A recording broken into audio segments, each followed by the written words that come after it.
এর জন্য আবেদন। সুধীবৃন্দ, নিশ্চয়ই আপনারাও অবগত আছেন যে দারুল উলুম সোনামুড়া রাঙ্গামাটিয়ার প্রধান হিসাব রক্ষক তথা ত্রিপুরা রাজ্য জমিয়ত উলামায়ে হিন্দের কোষাধ্যক্ষ মাওলানা নুরুল ইসলাম সাহেব অনেক দিন থেকে ক্যান্সার, টিউমার, পাথর, সুগার, খাদ্যনালীর সমস্যা ইত্যাদি রোগে আক্রান্ত হওয়ায় বোম্বাই ক্যান্সার টাটা হাসপাতালে গত অক্টোবর থেকে 8 মাস ছিলেন। ডাক্তাররা ওষুধ দিয়ে কিছুদিনের জন্য বাড়িতে পাঠিয়ে দিয়েছেন।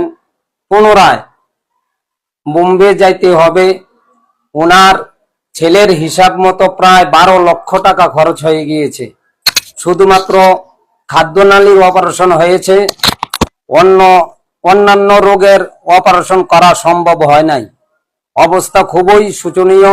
মাদ্রাসার মুহতামিম তথা রাজ্য জমিয়তের সভাপতি মুফতি তৈবুর রহমান সাহেবের আবেদনে সাড়া দিয়ে দারুল উলুম সোনামুড়া রাঙ্গামাটিয়ার ছাত্র শিক্ষক কমিটি, এলাকাবাসী, সোনামুড়া মহকুমা সহ বিভিন্ন জায়গার সমাজ ও মানব দরদি ব্যক্তিবর্গরা কয়েক লক্ষ টাকা সাহায্য করেছেন। তারপরেও অনেক টাকার ঋণ রয়েছে। অপারেশনের জন্য আরো অনেক টাকার প্রয়োজন।